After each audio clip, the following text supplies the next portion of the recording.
Bueno, en los videos anteriores ya estuvimos hablando de cómo se describía el movimiento en una o en dos direcciones. Sin embargo, no hablamos de cuáles son las causas del movimiento. No es mi trabajo. Es decir, por qué un vehículo pequeño puede empujar otro más grande, o por qué es más difícil controlar un auto en hielo que en el pavimento. Y las respuestas a estas preguntas y a otras similares nos llevan al tema de la dinámica y la estática, es decir, la relación entre el movimiento y las fuerzas que lo causan. En los videos anteriores estudiamos la cinemática, la cual podríamos definir entre comillas como el lenguaje para describir el movimiento. Y ahora ya estamos en condiciones de pensar en lo que hace que los cuerpos se muevan como lo hacen. Para esto vamos a usar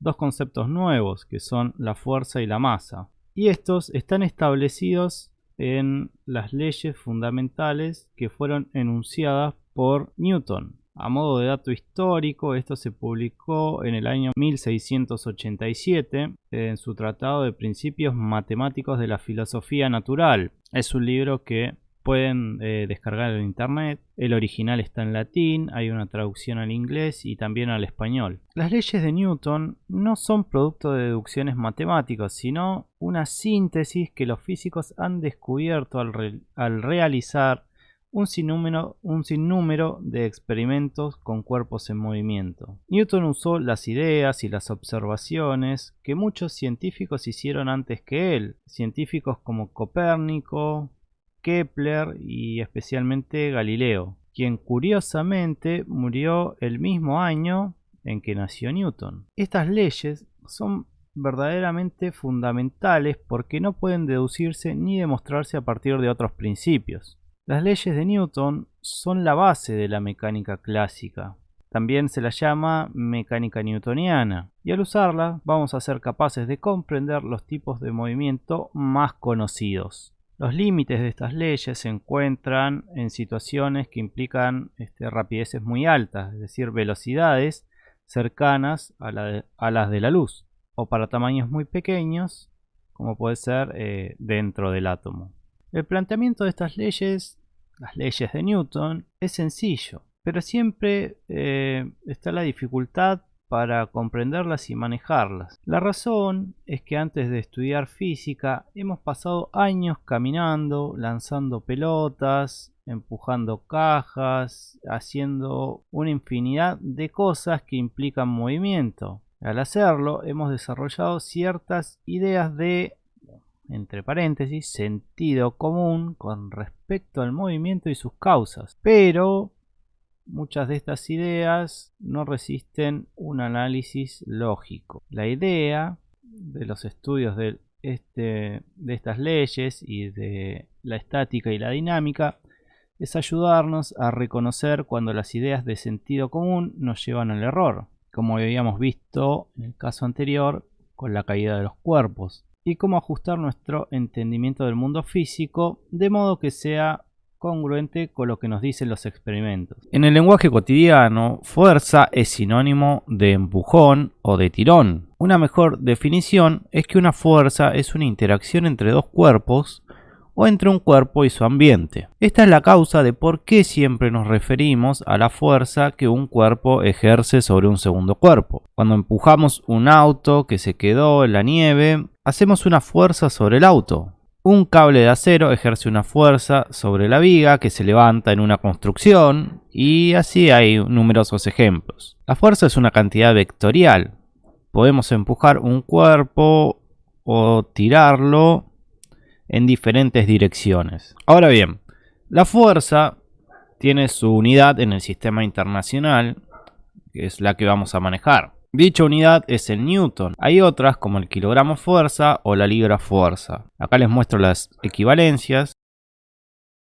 Un kilogramo fuerza equivale a 9,8 newtons. Una libra fuerza a 0,46 kilogramos fuerzas o 4,45 newtons. Y acá una aclaración, que en el lenguaje cotidiano siempre nos referimos a libras o kilogramos como si fueran fuerzas. Sin embargo, estas son unidades de masa. En el caso del kilogramo fuerza y el kilogramo, bueno, o la libra fuerza y la libra, la equivalencia es 1 a 1. Pero conceptualmente son dos cosas distintas. El kilogramo fuerza es una fuerza y el kilogramo es una unidad de masa. Entonces, veamos los tipos de fuerza. Cuando una fuerza implica contacto directo entre dos cuerpos, como puede ser un empujón o un tirón, vamos a llamarla fuerza de contacto. Como pueden ver en la figura, una mano empujando un cuerpo o una mano que está tirando un cuerpo a través de una cuerda. La fuerza normal es ejercida sobre un objeto por cualquier superficie con la que el objeto esté en contacto. Normal significa que la fuerza siempre actúa perpendicularmente a la superficie de contacto, sin importar el ángulo que tenga esta superficie. Como se ve en pantalla, en el caso de que la superficie sea horizontal, la normal va hacia arriba, la fuerza normal es hacia arriba, bueno, y en el segundo caso, donde la superficie está inclinada, la fuerza normal va perpendicular a dicha superficie, es decir, formando un ángulo de 90 grados entre su recta de acción y la superficie. Ahora, para que esta fuerza exista, sí o sí tiene que haber una superficie de contacto en la que el objeto esté. Si el objeto estuviera colgando, por ejemplo, no existiría esta fuerza normal. La fuerza de fricción es la que se ejerce sobre un objeto debido a una superficie, y a diferencia de la fuerza normal, esta actúa de manera paralela a la superficie y en dirección opuesta al desplazamiento. En este caso, si el desplazamiento estuviera hacia la derecha, la fuerza de fricción actuaría hacia la izquierda, oponiéndose al movimiento. Como les había adelantado, cuando no hay superficie de contacto para un objeto, es decir, cuando está colgado de una cuerda, por ejemplo, existe algo que se llama fuerza de tensión. La fuerza de tensión o el tirón que está ejerciendo esa cuerda se llama fuerza de tensión. Un claro ejemplo, bueno, es un paseador de perros, el cual va tirando la correa, entonces la fuerza que tira el cuello del perrito es la que se llama fuerza de tensión. Y por último nos quedan las fuerzas de largo alcance. El ejemplo más conocido es la gravedad. La Tierra atrae hacia ella misma cualquier objeto que se deja caer, incluso cuando no hay contacto directo entre el objeto y la Tierra. Esta fuerza de atracción gravitacional que la Tierra le ejerce a un cuerpo se llama peso del cuerpo. Bien, vamos a empezar con la primera ley de Newton.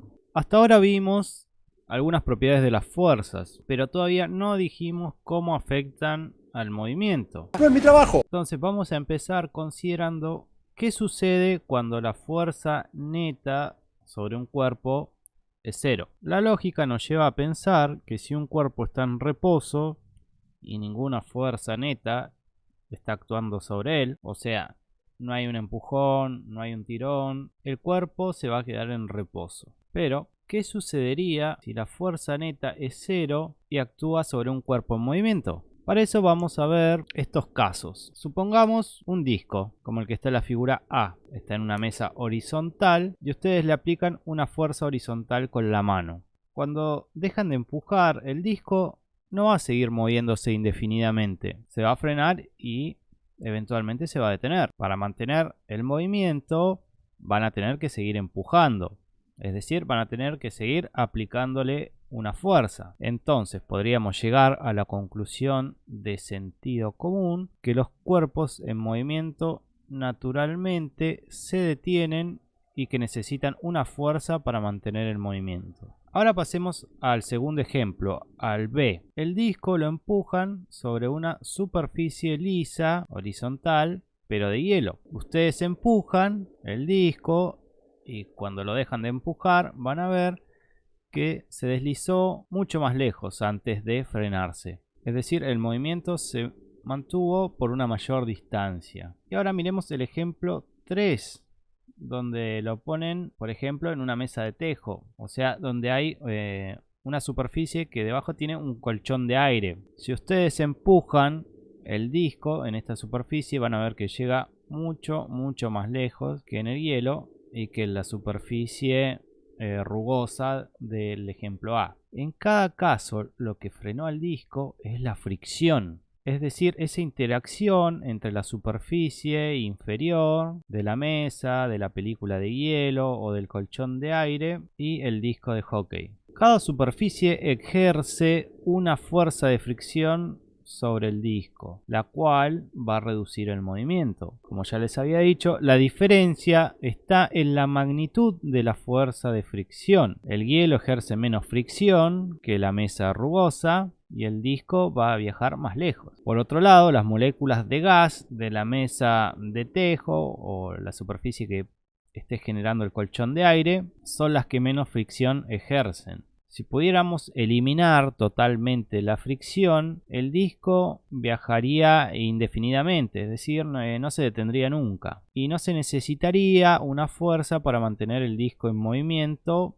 ¿sí?, una vez que empieza el movimiento, lógicamente. Amigos. Entonces, la idea de, entre comillas, sentido común, de que se requiere una fuerza para conservar el movimiento es incorrecta. Este tipo de experimentos demuestran que si ninguna fuerza neta actúa sobre un cuerpo, dicho cuerpo se va a quedar en reposo o bien se va a quedar moviendo con velocidad constante en línea recta. Una vez que un cuerpo se pone en movimiento, no se necesita una fuerza neta para mantenerlo en movimiento. Esto es lo que se conoce como la primera ley del movimiento de Newton, que nos dice que un cuerpo permanece en estado de reposo o de movimiento rectilíneo uniforme a menos que una fuerza externa no equilibrada actúe sobre él. Matemáticamente, esto quiere decir que la sumatoria de fuerzas tiene que ser igual a 0. La tendencia de un cuerpo a seguir moviéndose una vez iniciado su movimiento es resultado de una propiedad llamada inercia. Usamos inercia cuando tratamos de sacar ketchup de una botella agitándola. Primero hacemos que la botella y el ketchup en el interior se muevan hacia adelante. Al mover la botella bruscamente hacia atrás, el ketchup tiende a seguir moviéndose hacia adelante y si tenemos suerte va a caer en la hamburguesa. La tendencia de un cuerpo en reposo a permanecer en reposo también se debe a la inercia. Esto se ve, por ejemplo, al sacar un mantel de un solo tirón debajo de los platos sin romper nada. La fuerza sobre los platos no basta para moverlos mucho durante el pequeño intervalo que toma sacar el mantel. Por último, es importante señalar que lo que importa en la primera ley de Newton es la fuerza neta. Por ejemplo, dos fuerzas que actúan sobre un libro en reposo en una mesa horizontal. Una fuerza de apoyo hacia arriba, o fuerza normal, ejercida por la mesa, y la fuerza hacia abajo debida a la atracción gravitacional terrestre. El empuje hacia arriba de la superficie es tan grande como la atracción gravitatoria hacia abajo. Así que la fuerza neta sobre el libro, la suma vectorial de estas dos fuerzas, es 0. Es decir, que de acuerdo a la primera ley de Newton, si el libro está en reposo en la mesa, sigue en reposo. Antes de continuar, vamos a hablar de los marcos de referencia inerciales. Este es un concepto fundamental para las leyes del movimiento de Newton. Estos marcos nos van a decir en qué condiciones se cumplen las leyes de Newton o en qué casos son aplicables las leyes. Supongan que están en un colectivo que viaja en línea recta y acelera. Si ustedes pudieran pararse en el pasillo usando patines, patines de ruedita, no los patines de hielo, vamos a aclarar. Amigos, comenzarían a moverse hacia atrás relativo al colectivo. Conforme el colectivo empieza a aumentar su velocidad, es decir, empieza a acelerar, ustedes se irían hacia atrás. En cambio, si el colectivo frenara, ustedes comenzarían a moverse hacia adelante respecto al colectivo. En ambos casos parece que no se cumple la primera ley de Newton. Es decir, parecería que no actúa una fuerza neta sobre ustedes, pero sin embargo su velocidad está cambiando. Bueno, ¿qué pasa acá? La cuestión es que el colectivo acelera respecto al suelo, al pavimento. y este no es un marco de referencia adecuado para la primera ley de Newton. Esta ley es válida en algunos marcos de referencia, pero no en otros. Un marco en el que es válida la primera ley de Newton es un marco de referencia inercial. La Tierra es aproximadamente un marco de referencia inercial, pero no el colectivo. Digo que la Tierra es aproximadamente un marco inercial porque tiene una aceleración asociada a su rotación y su movimiento alrededor del Sol, aunque son efectos muy pequeños, por lo que se puede considerar como un buen marco de referencia inercial. Como usamos la primera ley de Newton para definir lo que es un marco de referencia inercial, también la vamos a conocer como ley de inercia. Veamos ahora un ejemplo más claro, como el que están viendo en pantalla. En la primera figura, la de la izquierda, un vehículo está inicialmente en reposo y comienza a acelerar hacia la derecha. Vemos que una pasajera en patines, está en patines para de esta manera minimizar los efectos de la fricción, entonces prácticamente no tiene una fuerza neta actuando sobre ella. Por lo tanto, tiende a seguir en reposo relativo al marco de referencia inercial de la Tierra. Al acelerar el vehículo a su alrededor, la pasajera se mueve hacia atrás respecto al vehículo. Del mismo modo, en la figura que sigue, la central, una pasajera está en un vehículo que está frenando y tiende a seguir moviéndose con velocidad constante y relativa a la Tierra, por lo que esta pasajera se mueve hacia adelante respecto al vehículo. En la tercera imagen, la de la derecha, un vehículo está acelerando, pero a cada vuelta. En este caso, la pasajera tiende a seguir el movimiento con rapidez constante en línea recta relativa a la Tierra, pero respecto al vehículo, la pasajera se mueve hacia el exterior de la vuelta. En estos casos, ustedes, los observadores, en el marco de referencia del vehículo, podrían concluir que hay una fuerza neta que actúa sobre la pasajera, debido a que la velocidad de la pasajera relativa al vehículo cambia en cada caso. Esto, sin embargo, no es correcto. La fuerza neta sobre la pasajera es cero. El error es del observador y está en tratar de aplicar la primera ley de Newton en el marco de referencia del vehículo, el cual no es inercial y en el cual la primera ley de Newton no es válida. En el transcurso de esta unidad solo vamos a trabajar con marcos de referencia inerciales. Pasemos ahora a la tercera ley de Newton. Una fuerza que actúa sobre un cuerpo siempre es resultado de su interacción con otro cuerpo, así que las fuerzas siempre vienen de a pares. Por ejemplo, cuando pateamos una pelota, la fuerza hacia adelante que el pie ejerce sobre la pelota la lanza en su trayectoria, pero sentimos la fuerza que la pelota ejerce sobre el pie. Ahora, no parece muy evidente, pero si en vez de una pelota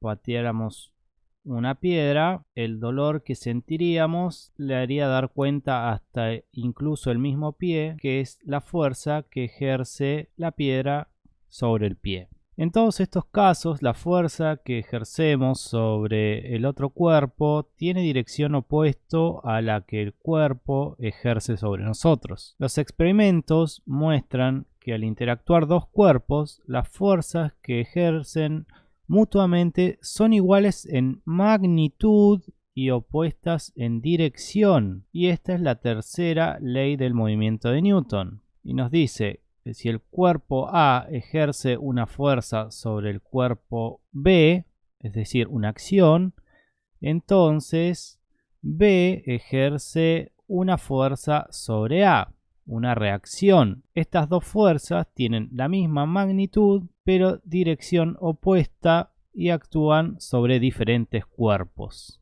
En el ejemplo que están viendo en pantalla, FA sobre B es la fuerza aplicada por el cuerpo A el primer subíndice sobre el cuerpo B, el segundo subíndice. Y F B sobre A es la fuerza aplicada por el cuerpo B, el primer subíndice, sobre el cuerpo A, el segundo subíndice. Matemáticamente, F de A sobre B es igual a menos F de B sobre A. Fíjense, la notación es vectorial porque son vectores. No importa si un cuerpo es inanimado y el otro no lo es. Necesariamente ejercen fuerzas entre sí que cumplen esta ecuación que están viendo en pantalla, esta igualdad. Expresado en palabras, en la tercera ley de Newton, acción y reacción son las dos fuerzas opuestas y podemos llamarlas par acción-reacción. Esto no implica una relación de causa y efecto. Podemos considerar cualquiera de las fuerzas como la acción y la otra como la reacción. A menudo decimos solo que las fuerzas son iguales y opuestas para indicar que tienen igual magnitud y dirección opuesta. En el ejemplo que vimos, las fuerzas de acción y reacción son de contacto y solo existen cuando estos cuerpos se tocan, es decir, como dijimos, cuando están en contacto. Sin embargo, la tercera ley de Newton también es válida para las fuerzas de largo alcance que no requieren contacto físico, como la fuerza de atracción gravitacional. Ejemplo, una pelota de ping pong ejerce una fuerza gravitacional hacia arriba sobre la Tierra, igual en magnitud a la fuerza gravitacional que la Tierra ejerce hacia abajo sobre la pelota. Si dejamos caer la pelota, esta y la Tierra se aceleran una hacia la otra. La fuerza neta sobre cada cuerpo tiene la misma magnitud, pero la aceleración de la Tierra es pequeñísima porque su masa es tan grande y sin embargo se mueve. A tener en cuenta, recalcamos el hecho de que las dos fuerzas descritas en la tercera ley de Newton actúan sobre cuerpos distintos. Esto es importante en problemas que implican la primera o segunda ley de Newton, en los que actúan fuerzas sobre un cuerpo. Por ejemplo, la fuerza neta que actúa sobre el balón es la suma vectorial del peso del balón y la fuerza F A sobre B ejercida por quien patea la pelota. No incluimos F de B sobre A porque esta fuerza actúa sobre el que patea la pelota y no sobre el balón. Antes de pasar a la segunda ley de Newton, vamos a repasar un poco el equilibrio. Como ya vimos, un cuerpo está en equilibrio si está en reposo o se mueve con velocidad constante en un marco de referencia inercial. Ejemplo de esto, una lámpara colgante, un puente colgante o un avión que vuela en línea recta a altitud y rapidez constantes. Todos estos ejemplos son situaciones de cuerpos en equilibrio. A modo de aclaración, solo vamos a trabajar con cuerpos que pueden modelarse como partículas. El principio físico fundamental es la primera ley de Newton. Si una partícula está en reposo o se mueve con velocidad constante en un marco de referencia inercial, la fuerza neta que actúa sobre ella, es decir, la suma vectorial de todas las fuerzas que actúan sobre ella debe ser 0, tal y como estamos viendo en pantalla. Es una suma vectorial que, como en este curso vamos a trabajar solo en dos dimensiones, podemos descomponerlas en la sumatoria de fuerzas en el eje X y la sumatoria de fuerzas en el eje Y. Y esto es el equilibrio traslacional, es decir, el movimiento en línea recta. El movimiento rotacional no es objeto de estudio de este curso. Los problemas de equilibrio pueden parecer complicados. No obstante, lo importante es recordar que todos los problemas que implican partículas en equilibrio se resuelven igual. Por ejemplo, vamos a ver algunas estrategias. Primero hay que identificar los conceptos importantes. Es preciso usar la primera ley de Newton con cualquier problema que implique fuerzas que actúen sobre un cuerpo en equilibrio. que esté en reposo o en movimiento con velocidad constante. Si en el problema intervienen dos o más cuerpos y los cuerpos interactúan, también será preciso usar la tercera ley de Newton, la cual nos permite relacionar la fuerza que un cuerpo ejerce sobre otro.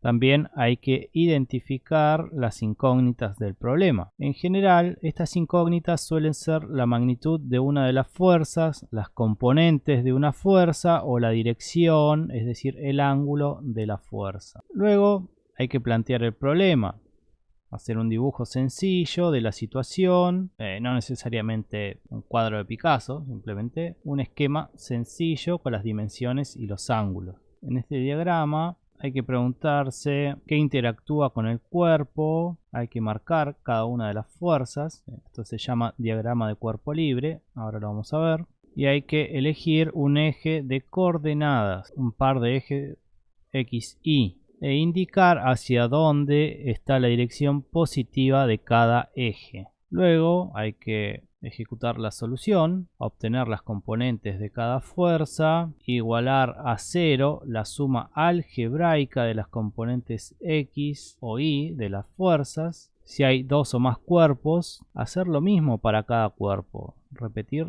obtener las componentes de cada fuerza a lo largo de los ejes e igualar las sumas algebraicas en cada componente.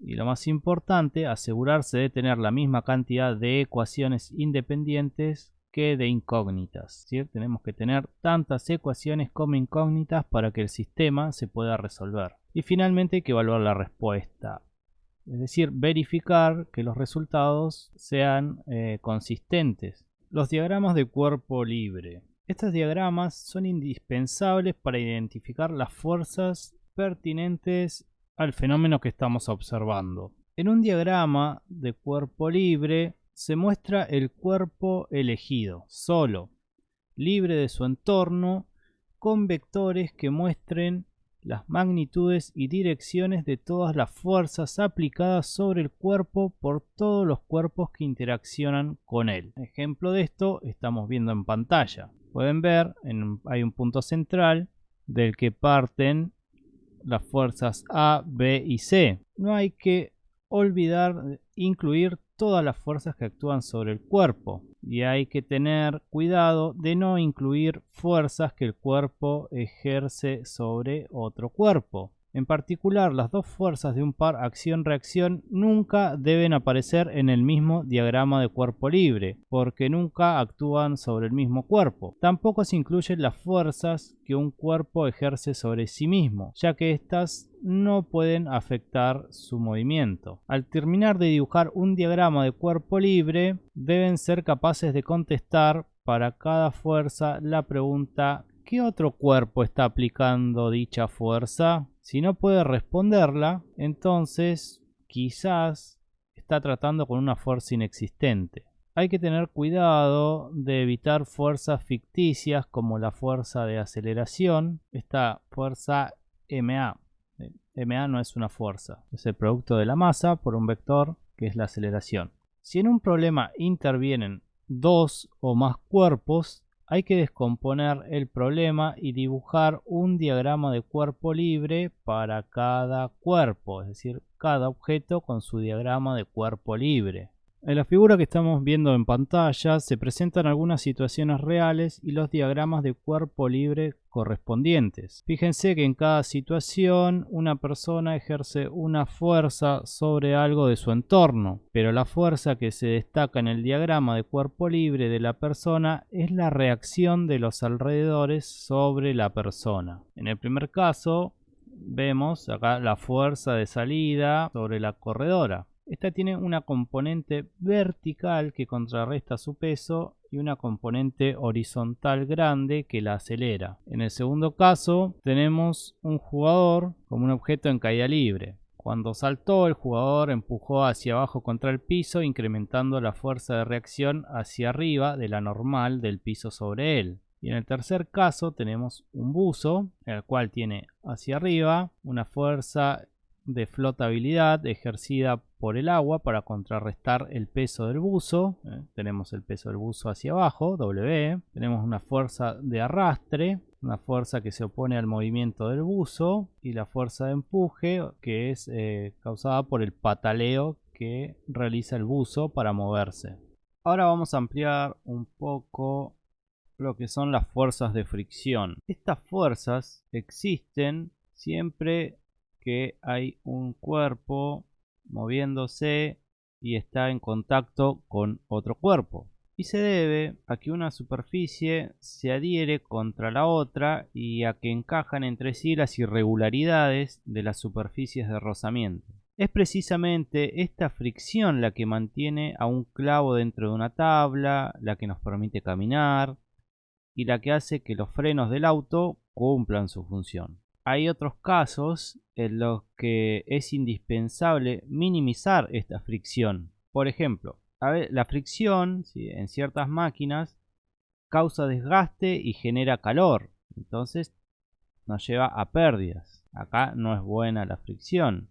Los autos y los aviones se diseñan con formas aerodinámicas para disminuir la fricción con el aire, ya que a velocidades muy altas la fricción del aire se vuelve importante. Siempre que se desliza una superficie sobre otra, la fuerza de fricción que ejercen los cuerpos entre sí es paralela o tangente a ambas superficies y actúa de tal modo que se opone al movimiento relativo de las superficies. Es importante observar que estas fuerzas existen no solo cuando hay un movimiento relativo, sino también cuando uno de los cuerpos tan solo tiende a deslizarse sobre el otro. Vamos a ver un ejemplo. Supongamos que se ejerce fuerza sobre el baúl que están viendo en pantalla.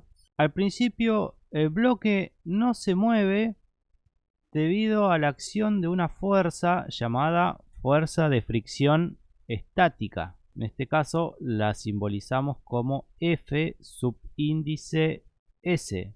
Pero a medida que la fuerza aplicada aumenta, llega el momento en el que el bloque se empieza a mover. Esta fuerza de fricción ejercida por la superficie horizontal mientras se mueve el bloque se denomina fuerza de fricción cinética.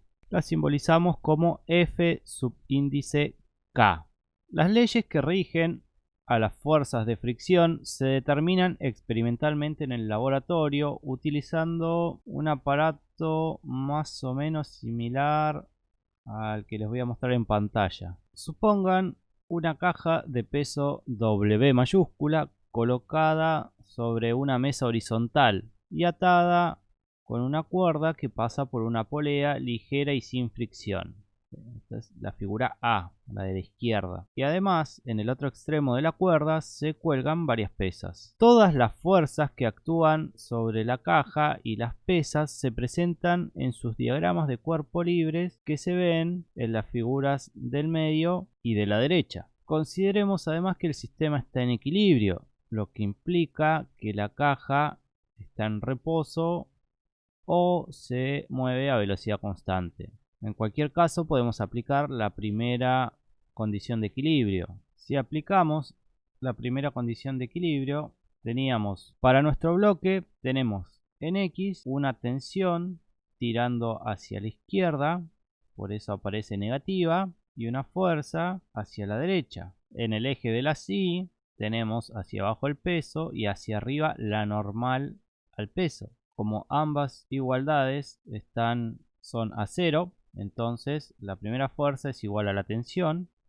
y la normal es igual al peso. Y además la tensión en la cuerda se determina por el peso de las pesas sumado al peso de su soporte. Supongan además que empezamos colocando pesas poco a poco en el soporte para aumentar gradualmente la tensión de la cuerda. Al incrementar la tensión, la fuerza de fricción estática, que es de igual magnitud pero de dirección opuesta, también aumenta. Si la tensión aumenta lo suficiente, la caja va a empezar a moverse, lo que significa que la tensión ha sobrepasado la máxima fuerza de fricción estática, que era lo simbolizábamos como F subíndice S. Por eso, aunque la fuerza de fricción estática va a cambiar de acuerdo con los valores de la tensión de la cuerda, existe un valor máximo y único de F subíndice S. Luego, supongan que seguimos agregando pesas a la caja, con lo que va a aumentar la fuerza normal entre la caja y la mesa. Si repetimos, vamos a ver que será necesario un nuevo valor en la tensión proporcionalmente mayor para superar la máxima fuerza de fricción estática. Es decir, que al duplicar la fuerza normal entre las dos superficies, la máxima fuerza de fricción estática que debe contrarrestarse se duplica también. Si la normal se triplica, la fuerza de fricción estática se va a triplicar también.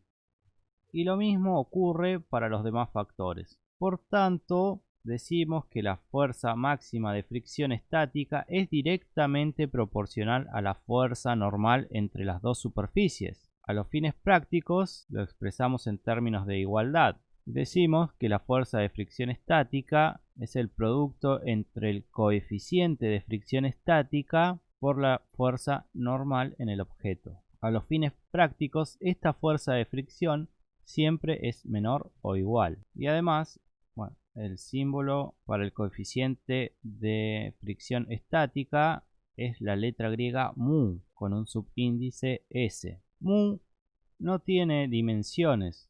Ahora, una vez que se sobrepasa el máximo valor de fricción estática, la caja va a aumentar su velocidad, es decir, va a empezar a acelerarse hasta toparse con la polea. Esto significa que bastaría un valor menor de tensión para mantener la caja en movimiento con velocidad constante. Por tanto, la fuerza de fricción cinética es menor que el máximo valor de la fuerza de fricción cinética F subíndice S para las dos superficies. Dicho de otro modo, se requiere de más fuerza para que el bloque empiece a moverse que para mantenerlo en movimiento con velocidad constante. En este último caso también se satisface la primera condición de equilibrio. Así, el mismo racionamiento que nos permitió derivar la ecuación anterior para la fricción estática nos lleva a expresar en términos de igualdad para la fricción cinética la ecuación que ven en pantalla. Es el producto del coeficiente de fricción cinético por la normal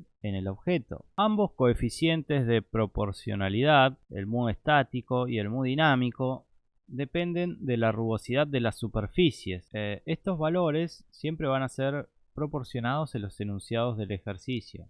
Antes de seguir, hablemos un poco de estrategias para resolver este tipo de problemas. Primero hay que considerar que las fuerzas de fricción son paralelas a las superficies y se oponen directamente al movimiento o al movimiento inminente. La máxima fuerza de fricción estática es mayor que la fuerza de fricción cinética para los mismos materiales. Al dibujar diagramas de cuerpo libre, en general es preferible elegir el eje X siguiendo la dirección del movimiento y el eje Y normal a la dirección del movimiento o del movimiento inminente. La primera condición de equilibrio puede aplicarse para formar dos ecuaciones que representen las fuerzas a lo largo del plano del movimiento y las que son perpendiculares a él. Las relaciones de la fuerza de fricción estática y fuerza de fricción cinética se aplican para determinar la cantidad deseada. Nunca debe darse por hecho que la fuerza normal es igual al peso. Se debe determinar la magnitud sumando las fuerzas a lo largo del eje normal.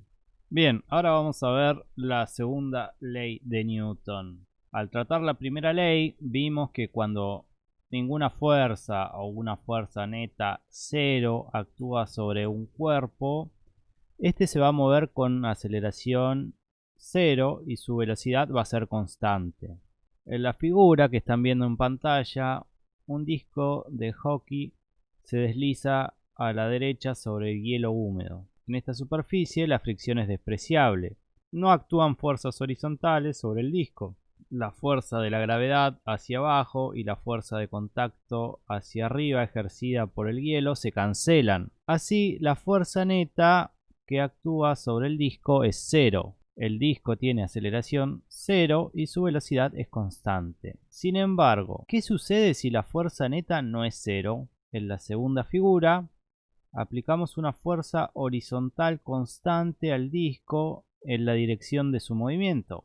Entonces, la sumatoria de fuerzas es constante y en la misma dirección horizontal que la que tiene el vector velocidad. Vemos que mientras la fuerza actúa, la velocidad del disco cambia a ritmo constante, es decir, el disco se mueve con aceleración constante. La velocidad del disco aumenta, así que la aceleración tiene la misma dirección que la velocidad y que la fuerza aplicada. En la tercera figura invertimos la dirección de la fuerza sobre el disco, de modo que la fuerza actúe en dirección opuesta a la velocidad. Acá también el disco tiene una aceleración, se mueve cada vez más lentamente a la derecha.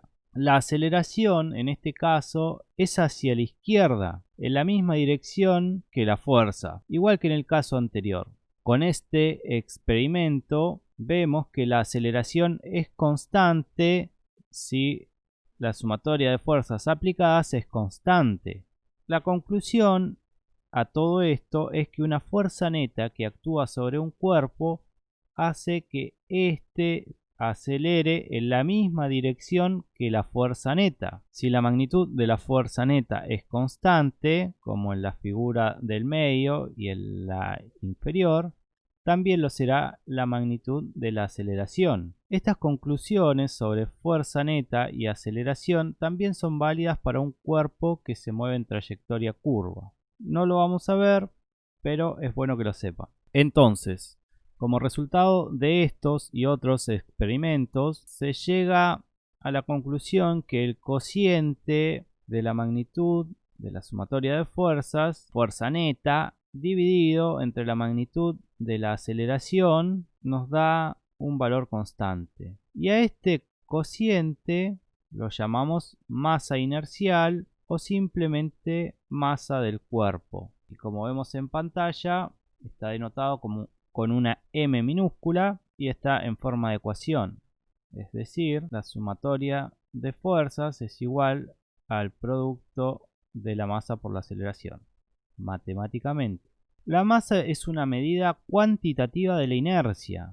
Cuanto mayor es la masa, más se resiste un cuerpo a ser acelerado. Cuando sostenemos en la mano una fruta en el súper y la movemos un poco hacia arriba y hacia abajo para estimar su masa, estamos aplicando una fuerza para saber cuánto acelera la fruta hacia arriba y hacia abajo. Si una fuerza causa una aceleración grande, la fruta tiene poca masa. Del mismo modo, si la misma fuerza causa solo una aceleración pequeña, la fruta tiene una masa mayor. En el sistema internacional, la unidad de masa es el kilogramo, que se define como la masa de un cilindro de aleación de platino e iridio, el cual está guardado bajo llave en una bóveda cerca de París. Con este kilogramo, y usando la ecuación que ya vimos de fuerza igual a masa por aceleración, podemos definir el newton. Como la masa tiene unidad de kilogramo y la aceleración tiene unidades de metro por segundo al cuadrado, un newton es igual a 1 kilogramo por metro sobre segundo al cuadrado, como están viendo en pantalla.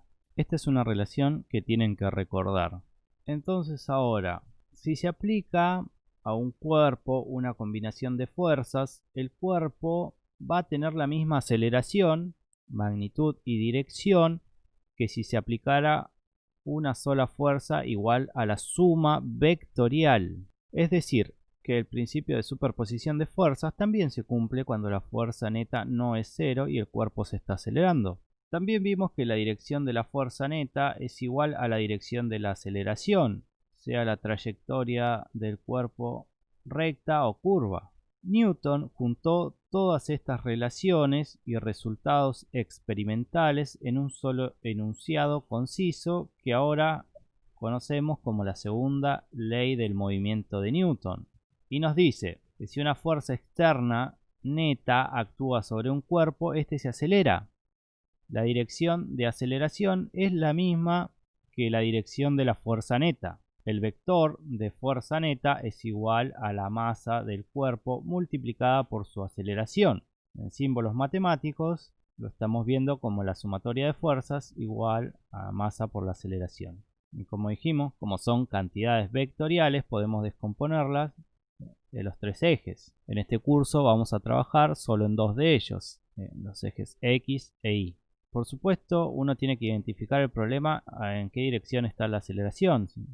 Para simplificar los cálculos siempre se pone la aceleración o en el eje X o en el eje Y. Rara vez va en los dos ejes. Esta ley es una ley fundamental de la naturaleza, la relación básica entre fuerza y movimiento, y tiene muchísimas aplicaciones prácticas. Por ejemplo, en su oído interno, células microscópicas de pelo detectan la magnitud y dirección de la fuerza que deben ejercer para acelerar pequeñas membranas junto con el resto del cuerpo. Por la segunda ley de Newton, la aceleración de las membranas y por ende la de todo el cuerpo es proporcional a esta fuerza y tiene la misma dirección. Así ustedes pueden sentir la magnitud y dirección de su aceleración incluso con los ojos cerrados. Además hay que aclarar que este enunciado se refiere a fuerzas externas, es decir, fuerzas que son ejercidas sobre el cuerpo por otros cuerpos de su entorno. Un cuerpo no puede afectar su propio movimiento ejerciendo una fuerza sobre él mismo. Y además, estas ecuaciones que hemos visto solo son válidas si la masa es constante. Ejemplo de sistema donde la masa varía: un camión con fuga de gas, un cohete, un vagón de ferrocarril en movimiento que se carga con carbón. El carbón se va quemando y va reduciendo su masa. Entonces hay otro concepto que vamos a ver más adelante para tratar estos temas. Y al igual que la primera ley, esta ley solo es válida en marcos de referencia inerciales. Por lo tanto, no es válida en el marco de referencia de los vehículos en aceleración, como ya habíamos visto anteriormente. Y de nuevo vamos a suponer que la Tierra es una aproximación adecuada a un marco inercial. Acá hay que tener cuidado con el producto masa por el vector aceleración, ¿sí? Esto es un producto de un escalar por un vector. Esto es igual a la suma vectorial de todas las fuerzas que actúan sobre un cuerpo, pero el vector masa por aceleración no es una fuerza. La aceleración es un resultado de una fuerza neta distinta de cero, no es una fuerza por sí misma. Es sentido común pensar que hay una fuerza de aceleración que nos empuja contra el asiento cuando nuestro auto acelera hacia adelante cuando ha partido del reposo. Pero no existe esa fuerza. Más bien es nuestra inercia la que nos hace tender a quedarnos en reposo respecto a la Tierra. Y el auto acelera a nuestro alrededor. Esta confusión de sentido común surge al tratar de aplicar la segunda ley de Newton donde no es válida. Es decir, en un marco de referencia no inercial, que es justamente un auto en aceleración. Igual que para la primera ley, solo vamos a tratar problemas que tengan lugar en marcos de referencia inerciales. El peso de un cuerpo es una fuerza que es bastante familiar.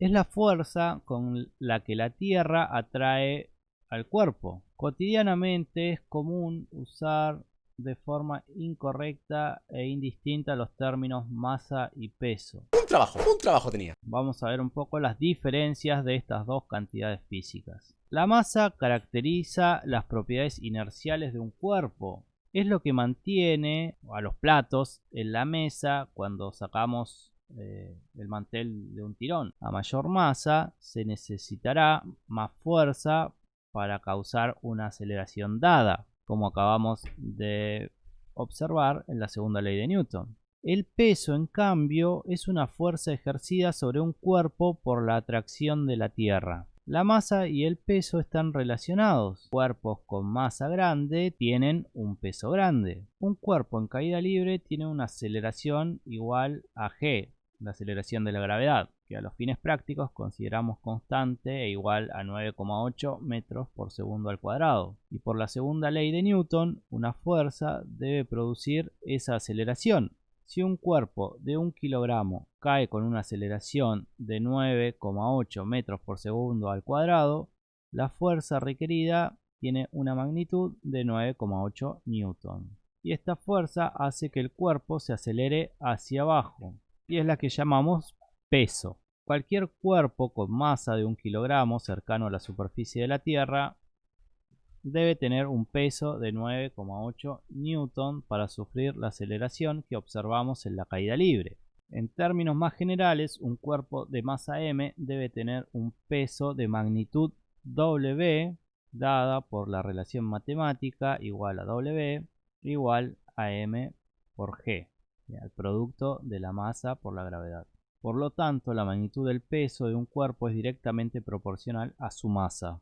Además, el peso de un cuerpo es una fuerza, es una cantidad vectorial, por lo tanto hay que escribirla como tal. Finalmente, es importante entender que el peso de un cuerpo actúa sobre el cuerpo todo el tiempo, esté en caída libre o no, es decir, cuando está cayendo libremente por el vacío o cuando está apoyado sobre una superficie. Si colgamos un objeto de una cadena, está en equilibrio, su aceleración va a ser 0, pero su peso, dado por la ecuación que ya vimos, va a seguir tirando hacia abajo del cuerpo. Y en este caso la cadena tira del objeto hacia arriba con una fuerza ascendente que se llama tensión. La vimos también anteriormente. La suma vectorial de las fuerzas que están actuando sobre el cuerpo es 0, pero el peso sigue actuando sobre el cuerpo. Y por último nos queda ver los planos inclinados. Para eso vamos a considerar lo que pasa cuando un objeto se desliza hacia abajo por un plano inclinado, como puede ser una colina o una rampa. Estos problemas son interesantes porque la gravedad es la fuerza que genera la aceleración, aunque no sea vertical. La resolución de problemas suele ser sencilla siempre y cuando se elija el sistema coordenado XY de modo que el eje X apunte a lo largo del plano inclinado y el eje Y sea perpendicular al plano, como están viendo en la figura que aparece en la pantalla. También hay que destacar que la fuerza normal no es vertical, sino perpendicular a la superficie inclinada del plano. Esto también lo podemos ver acá en la figura, está marcado como Fn. Como puede apreciarse, ¿sí? Dimos vuelta, hemos rotado el sistema de ejes XY.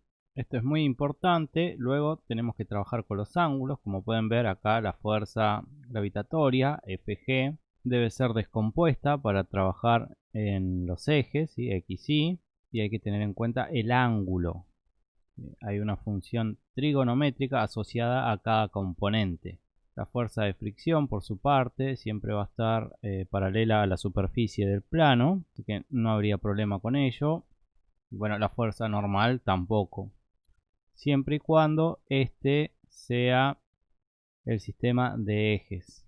Bueno, hasta acá la teoría del día, gente. Es una teoría para el práctico que nos va a llevar 2 semanas. En el próximo video les voy a estar mostrando algunos ejemplos de resolución de ejercicios que implican las aplicaciones de las leyes de Newton. Así que, como dice acá el colega... Y ahora sí, gente, como siempre les digo, muchísimas gracias por mirar. Que tengan unas buenas tardes, días y noches. Nos vemos en la próxima.